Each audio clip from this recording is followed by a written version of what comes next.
28শে ফেব্রুয়ারি আত্মপ্রকাশ করেছে জুলাই গণ অভ্যুত্থানে নেতৃত্ব দেওয়া শিক্ষার্থীদের নতুন রাজনৈতিক দল জাতীয় নাগরিক পার্টি এনসিপি। নাহিদ ইসলামকে আহ্বায়ক করে আগামী 1 বছরের জন্য 217 সদস্যের আহ্বায়ক কমিটি অনুমোদন দিয়েছে দলটি।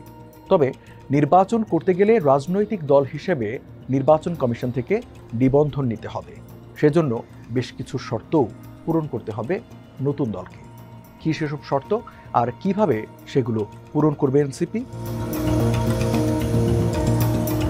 প্রথমেই জেনে নেওয়া যাক এখনকার অবস্থা। প্রশ্ন হচ্ছে, বাংলাদেশে নিবন্ধিত রাজনৈতিক দল কতটি? উত্তর, বর্তমানে নির্বাচন কমিশনে নিবন্ধিত রাজনৈতিক দলের সংখ্যা 54টি। এর মধ্যে বেশিরভাগ দলের নিবন্ধন হয়েছে 2008 সালে। 2024 সালে 4টি দল নিবন্ধন পায়। এগুলো হলো তৃণমূল বিএনপি, ইনসানিয়াত বিপ্লব বাংলাদেশ, বাংলাদেশ জাতীয়তাবাদী আন্দোলন বিএনএম এবং বাংলাদেশ সুপ্রিম পার্টি। নির্বাচনী মাঠে প্রধান বিরোধী দলগুলোর অনুপস্থিতিতে আওয়ামী লীগ আমলে সরকারি পৃষ্ঠপোষকতায় এসব দল তৈরি হয়েছিল বলে অভিযোগ রয়েছে। 5 আগস্ট আওয়ামী লীগ সরকারের পতনের পর এবি পার্টি, গণ অধিকার পরিষদ, নাগরিক ঐক্য এবং গণসংহতি আন্দোলনকে নিবন্ধন দিয়েছে নির্বাচন কমিশন। তবে বিগত সরকারের সময়ে নিবন্ধন হারানো 5টি দল এখনো তা ফিরে পায়নি।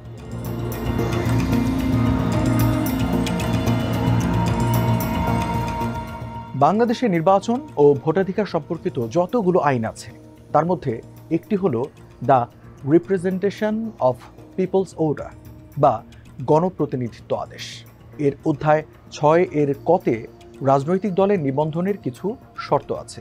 এই উদ্দেশ্যে নির্বাচন কমিশন রাজনৈতিক দল নিবন্ধন বিধিমালা 2008 শীর্ষক একটি বিধিমালাও প্রণয়ন করেছে। সেখানে রাজনৈতিক দলের নিবন্ধন পেতে 3টি শর্তের কথা বলা হয়েছে, যার যে কোনো একটি পূরণ করলেই নিবন্ধন পাবে দলটি। শর্তগুলো হলো অতীত নির্বাচনী ফলাফল, সাংগঠনিক কাঠামো এবং অভ্যন্তরীণ গণতান্ত্রিক অনুশীলন। নতুন রাজনৈতিক দল এনসিপিকে নিবন্ধন পেতে হলে এসব শর্তের যে কোনো একটি পূরণ করতে হবে।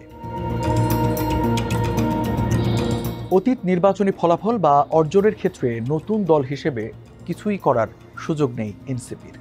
আরপিও অনুসারে নিবন্ধন পেতে বাংলাদেশ স্বাধীন হবার পর থেকে নিবন্ধনের আবেদন করার তারিখ পর্যন্ত যে কোনো সংসদ নির্বাচনে দলীয় নির্বাচনী প্রতীক নিয়ে কমপক্ষে একটি আসনে জয়ী হওয়ার রেকর্ড থাকতে হবে।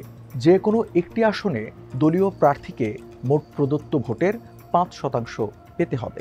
এনসিপি একটি নবগঠিত রাজনৈতিক দল হওয়ায় আগের কোনো সংসদ নির্বাচনে অংশ নেওয়ার প্রশ্নই ওঠে না।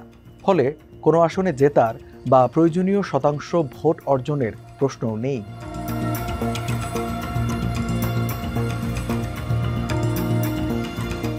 আরপিও অনুসারে নিবন্ধন পেতে আগ্রহী রাজনৈতিক দলটির একটি কার্যকরী কেন্দ্রীয় কার্যালয় ছাড়াও দেশের প্রশাসনিক জেলাগুলোর অন্তত 1/3 জেলা কার্যালয় স্থাপন করতে হবে। কমপক্ষে 100টি উপজেলা বা মেট্রোপলিটন থানায় অফিস থাকতে হবে, যার প্রতিটিতে কমপক্ষে 200 জন নিবন্ধিত ভোটার থাকবেন। এনসিপি এক্ষেত্রে একটি শক্তিশালী দলীয় কাঠামো তৈরির দিকে তার প্রচেষ্টাকে অগ্রাধিকার দিয়েছে এবং জেলা ও উপজেলা পর্যায়ে তার কার্যালয় প্রতিষ্ঠার জন্য সক্রিয়ভাবে কাজ করছে।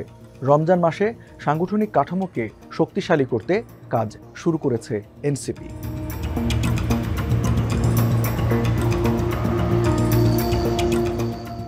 আরপিওর শর্ত অনুসারে নিবন্ধন পেতে আগ্রহী রাজনৈতিক দলকে কেন্দ্রীয় কমিটি সহ সকল পর্যায়ে নির্বাচনের মাধ্যমে কমিটি গঠন করতে হবে। 2030 সালের মধ্যে সব ধরনের কমিটিতে 33% পদ নারীদের জন্য সংরক্ষণ করতে হবে। ছাত্র, শিক্ষক, শ্রমিক সহ পেশাজীবী গোষ্ঠীকে দলীয় উইং গঠন থেকে বিরত রাখতে হবে। এছাড়া তৃণমূল পর্যায় থেকে একটি কাঠামোগত প্রক্রিয়ার মাধ্যমে প্রার্থী মনোনয়ন চূড়ান্ত করতে হবে। এরই মধ্যে এনসিপি 217 সদস্যের একটি কেন্দ্রীয় আহ্বায়ক কমিটি গঠন করেছে। সেই কমিটির সদস্যরা গণতান্ত্রিকভাবে নির্বাচিত হয়েছেন এটি নিশ্চিত করতে হবে। দলের গঠনতন্ত্রে 33% নারী প্রতিনিধিত্বের নিশ্চয়তাও রাখতে হবে। এছাড়া পেশাদার সেক্টরের মধ্যে অনুমোদিত শাখা থাকলে নিষিদ্ধ করতে হবে। যেহেতু এনসিপির পক্ষে নির্বাচনী সক্ষমতা বা ফলাফলের মানদণ্ড পূরণ করা সম্ভব নয়, সেহেতু নিবন্ধন পেতে দলটিকে সাংগঠনিক কাঠামো জোরদার ও দলের ভেতর গণতন্ত্র চর্চায় অধিক গুরুত্ব দিতে হবে। তরুণ নির্ভর দলটি কোন পথে হাঁটবে তা আগামী মাসগুলোই বলে দেবে। যেহেতু এনসিপির পক্ষে নির্বাচনী সক্ষমতা বা ফলাফলের মানদণ্ড পূরণ করা সম্ভব নয়, সেহেতু নিবন্ধন পেতে দলটিকে সাংগঠনিক কাঠামো জোরদার ও দলের ভেতর গণতন্ত্র চর্চায় অধিক গুরুত্ব দিতে হবে। তরুণ নির্ভর দলটি কোন পথে হাঁটবে তা আগামী মাসগুলোই বলে দেবে।